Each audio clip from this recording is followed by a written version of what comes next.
Sentuhan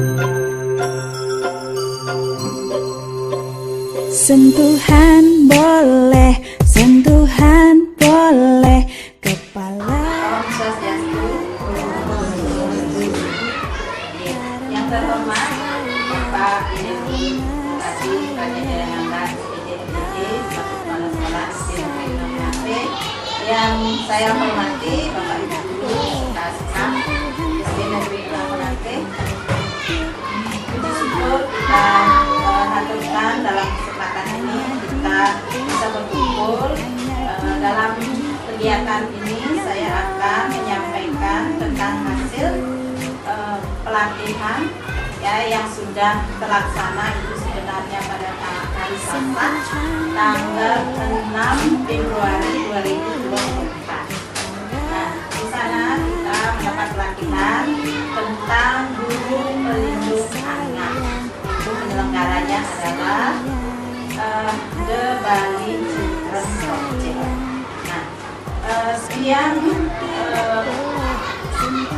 berpendapat bahwa materi ini sebenarnya sangat bagus sekali ya, karena dapat memberikan kita bekal untuk bisa mewujudkan sekolah yang ramah anak ya. Nah, dalam kesempatan ini juga yang perlu sampaikan kepada Bapak Ibu bahwa pelatihan ini yang diminta untuk mensosialisasikan atau menyampaikan sekolah khususnya kepada Bapak Ibu guru wali kelas, karena Bapak Ibu guru wali kelas juga nantinya akan mendiskriminasi kepada putra-putrinya di kelas masing-masing. Bapak Ibu mungkin nanti dalam penyajian dia tidak bisa sebaik dan sedetail penyampaian yang disampaikan oleh Ibu Gusti, yaitu dari Bali Children Project ya. Namun Bapak Ibu tidak usah khawatir karena materinya sudah diberikan secara lengkap ya. Bahkan ini PPT yang disampaikan sekarang langsung dari pihak beliau. Kemudian nanti Bapak Ibu jika melakukan diseminasi di kelas juga sudah ada PPT dan buku panduan yang lengkap. Jadi nanti yang akan share linknya kepada Bapak. Oke, baiklah, yang mulai penyampaian materinya. Nah, sesuai yang sudah saya sampaikan tadi, kita akan membicarakan tentang perlindungan anak. Kiranya apa yang harus dipahami tentang perlindungan anak? Ada beberapa hal tentunya yang kita perlu pahami. Yang pertama, sejarah perlindungan anak di Indonesia, kemudian emosi anak, fakta kekerasan pada anak di Indonesia, jenis kekerasan yang umum terjadi pada anak. Baik, kita sekarang mengulas secara singkat tentang sejarah perlindungan anak di Indonesia. Nah, Bapak Ibu, yang pertama itu PBB telah mengesahkan tentang Konvensi Hak-Hak Anak itu pada tahun 1989. Nah, kemudian dilanjutkan Indonesia meratifikasi tentang Konvensi Hak-Hak Anak tersebut pada tahun 1990 melalui Kepres atau Keputusan Presiden nomor 36 tahun 1990. Kemudian ditindaklanjuti lagi dengan Undang-Undang nomor 23 tahun 2002 tentang perlindungan anak dan undang-undang terbaru yaitu nomor 35 tahun 2004. Di dalam undang-undang ini sudah lengkap sekali dijelaskan tentang bagaimana kita sebagai orang dewasa melakukan perlindungan terhadap anak-anak kita. Nah, itu sekilas tentang sejarahnya. Tentang fakta kekerasan pada anak di Indonesia. di kelas perlu juga secara real, ya, secara otentik memberikan arahan kepada anaknya, misalnya dengan cara memanggil 2 orang anak di depan kelas. Ayo nak, silakan tunjukkan mana batasan hukum pribadi kalian, itu misalnya. Nah, Bapak Ibu perlu membuat suatu media seperti ini. Jadi dalam anak tersebut menunjukkan bagian tubuh yang kiranya menjadi milik pribadi daripada seorang anak itu, menunjuk dengan ini. Bagaimana kalau kita sekarang ambil contoh langsung yang lebih real lagi. Nah, siapa yang berkenan menjadi murid? Ibu minta 3 orang anak. Ayo semangat ibu-ibu, bagaimana ini? Ayo. Ayo, tangan dulu untuk pertama nih. Lagi satu. Ada sinar guru karena kita dalam memberikan suatu ini harus satu jenis. Ya, tidak boleh bermacam-macam. Oh, ini Eka cocok, dia kecil jadi murid. Anak saja murid kelas berapa ini cocoknya? Kelas 5. Oke, nah, Bu Koma silakan kerja. Bu Sri silakan kerja. Eka ada di murid ini. Nah, misalnya dengan ini Bapak Ibu bisa menunjukkan kepada anak. Ayo anak-anak, nah coba tunjukkan bagian tubuh pribadi daripada temanmu dengan menunjukkan secara langsung. Ayo, pertama apa? Bibir. Ya. Kemudian dada. Ya, kemudian selangkangan. Belum. Iya, belum. Kemudian selangkangan. Ya, kemudian bantal. Iya. Oke, seperti itu Bapak Ibu, guys. Pertanyaan dulu. Terima kasih Ibu-ibu. Nah, begitu Bapak Ibu ya. Jadi dalam hal ini kita betul-betul perlu menjaga emosional anak tersebut dari hal-hal kecil yang mungkin sebelumnya kita anggap itu adalah suatu hal yang tidak perlu mendapat perhatian yang kita. Mudah-mudahan dengan informasi ini kita semua bisa berbenah diri untuk bisa memberikan pelayanan yang terbaik bagi anak-anak kita, terutama khususnya dalam hal kekerasan. Ya.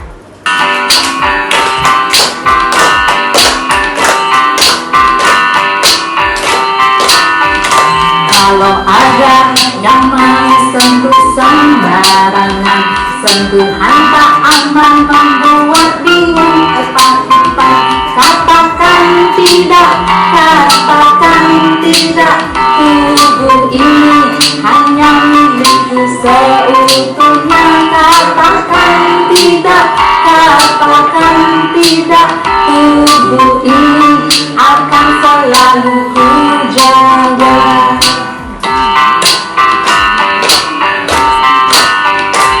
Kalau ada yang paksa sentuh sembarangan, mulut, dada, perut, selangkangan, dan pantat, katakan tidak, katakan tidak. Teriak, minta tolong, lari, laporkan. Katakan tidak, katakan tidak. Kami butuh kasih sayang, perlindungan.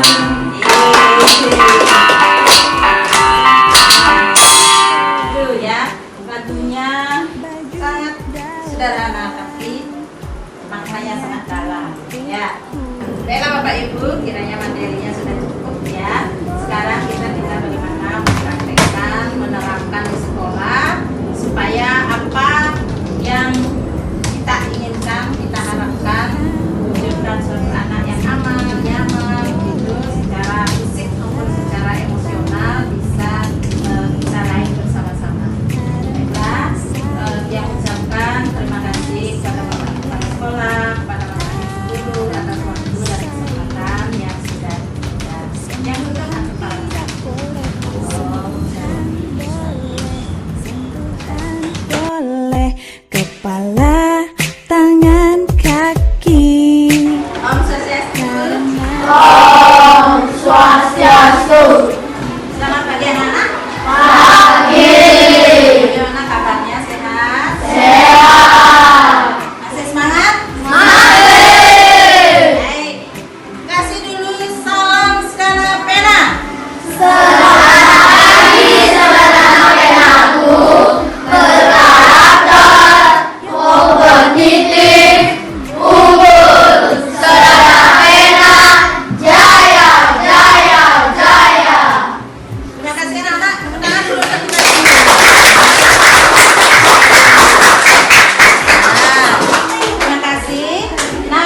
kalian sebelumnya mungkin sudah dengar ya, banyak kejadian-kejadian di sosial media terkait dengan kekerasan pada anak. Kalau kita mengalami kekerasan, bagaimana? Bahagia apa sedih? Sedih. Tentunya kalian semua tidak ingin ya mendapatkan perlakuan yang tidak menyenangkan. Perlu kalian ketahui bahwa materi tentang perlindungan dari anak dari kekerasan ini ibu dapatkan ketika ibu menemui wanita. Ya, di mana itu disampaikan oleh Bali Children Project. Ini merupakan yayasan yang peduli terhadap anak. Ya. Nah, baik, sekarang kita lanjut ke materi anak-anak. Perlu kalian kenali ya bahwa kekerasan terhadap anak itu, nah di sini ada 4 jenis kekerasan. Ya, yuk kita bersama-sama perhatikan. Ada kekerasan fisik, ada penelantaran anak, ada kekerasan emosional dan kekerasan seksual. Ya. Nah, kekerasan fisik itu kalian sudah tahu karena itu bisa dilihat dengan mata. Contoh kekerasan fisik apa? Iya, lagi. Iya, jadi anak-anak kekerasan fisik ini sengaja dilakukan ya, sehingga membuat atau melukai orang lain ya. Nah, kemudian kalau kekerasan emosional terkait dengan apa? Kalau emosional itu dengan psikis, dengan perasaan. Pernah anak-anak bersedih? Ya, itu artinya emosional kalian sudah sedih sehingga diungkapkan dengan tangisan gitu ya. Nah, kekerasan emosional ini apakah bisa kalian kasih contoh, misalnya apa yang membuat kita bersedih? Apa? Oh ya, diejek. Lagi? Orang kesalahan tadi. Oh iya. Nah, kalian berarti sudah paham. Kemudian kekerasan seksual. Nah, ini yang sering juga terjadi di masyarakat. Bahkan di sekolah-sekolah juga bisa terjadi. Kalian bisa mungkin melihat berita di sosial media, kekerasan seksual itu bisa terjadi pada anak SD, bahkan pada anak usia kelas 1, kelas TK ada. Nah, dari itu pemerintah ya selalu menggaungkan bagaimana kekerasan ini bisa diantisipasi ya. Nah, tentu caranya adalah dengan banyak mensosialisasikan kepada anak ya, dan memberikan pemahaman terhadap orang dewasa. Mungkin orang tua kalian juga nanti kasih materinya supaya orang tua kalian paham juga ya, nanti di grup akan share materinya ke orang tua ya. Nah, anak-anak kita lanjutkan lagi ya. Berikutnya kekerasan emosional. Nah, itu sudah menghina, memarahi, membentak ya. Nah, kemudian kalau kalian sudah tahu, tentunya kalian sekarang bisa merubah diri. Jangan sampai kalian bersikap kesal, bertakutan. Itu bagus ya. Itu sudah termasuk kekerasan emosional. Jadi kita lanjutkan. Nah, penelantaran anak. Ada yang merasa terlantar di sini? Ada? Ya. Astagfirullah. Syukur ya, kalian mempunyai orang tua yang bertanggung jawab, sehingga kalian mendapatkan kasih sayang penuh, mendapatkan pelayanan kehidupan kalian dengan baik ya. Apa kebutuhan kalian? Belajar alias sekolah. Apalagi kebutuhan kalian? Makan. Ada yang lagi apa? Oh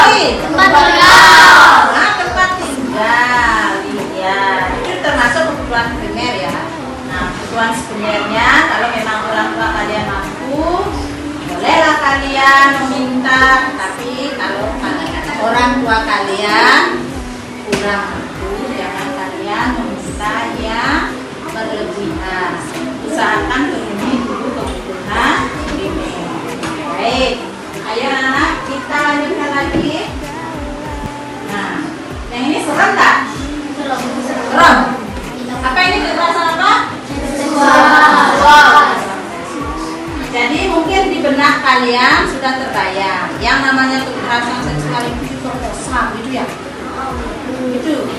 Nah, apa lagi yang kalian bayangkan tentang kekerasan seksual? Hah? Pegang-pegang, apanya pegang? Bagian yang boleh pegang. Bagus. Bagian pribadi kita. Ya, kita itu punya bagian tubuh pribadi, hanya milik kita. Hanya kita yang boleh menyentuh orang lain. Ya, ini coba kita putar dulu sedikit tentang kekerasan seksual. Hai, nama saya Marwa. Silakan perhatikan videonya ya. Saat ini, saya berumur 10 tahun. Saya suka sekali piknik bersama ibu dan ayah. Selain piknik, saya juga suka sekali bermain bersama teman-teman. Permainan favorit saya lompat lari, sangat seru sekali. Saya sangat suka belajar di sekolah. Bagaimana anak-anak? Senang nonton videonya? Bagaimana kira-kira Mawar mendapat perlakuan seperti itu? Iya.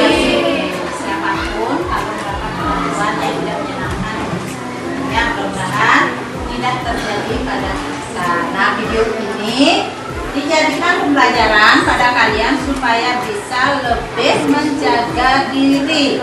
Ya, tidak hanya kepada orang asing atau orang yang belum kita kenal, tetapi orang terdekat pun perlu kita waspadai. Kalau sudah menunjukkan gelagat yang tidak wajar, nah, kalian perlu waspada. Ya, baik. Nah, Ibu sekarang akan menjelaskan tentang bagian tubuh pribadi kalian. Ya, nah, ini anak-anak ya. Bagian-bagian tubuh pribadi anak. Apa? Yuk. Baca dulu.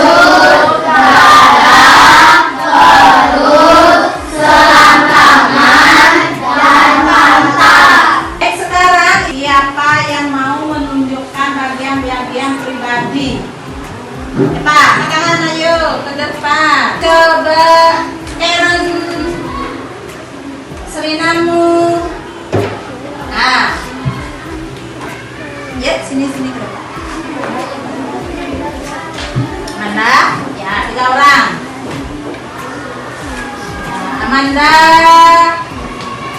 Nah, Aaron jadi modelnya. Ini Serinamu di sebelah kiri. Nah, anak-anak perlu diketahui kenapa kita menunjuk memakai media. Hah? Anda tahu nggak?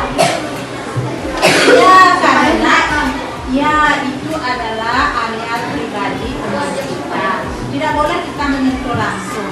Makanya kita perlu media dalam hal ini menunjukkannya. Ya, yuk silakan. Yang lain menyebutkan bagian pribadi tubuh. Ya, bagian pribadi tubuh. Nah, pertama apa? Mulut. Ya. Kemudian? Dada. Ya. Kemudian? Ya. Terus? Terus? Ya. Ya, silakan.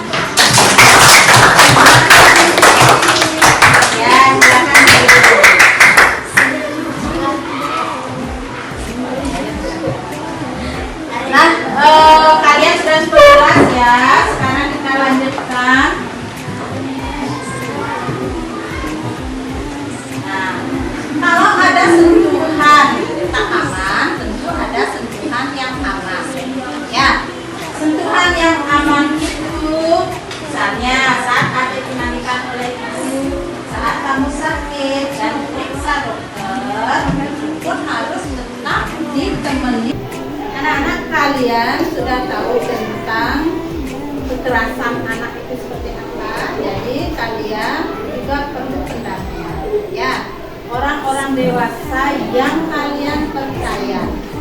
Ya, untuk bisa kalian di tempat kalian untuk menyampaikan sesuatu yang kiranya membuat kalian tidak nyaman. Ya, itu perlu orang dewasa. Orang dewasa itu misalnya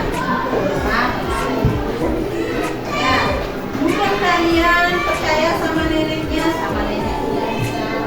Mungkin kalian nyaman sama paman, tante. Nah, paling tidak kalian itu punya tempat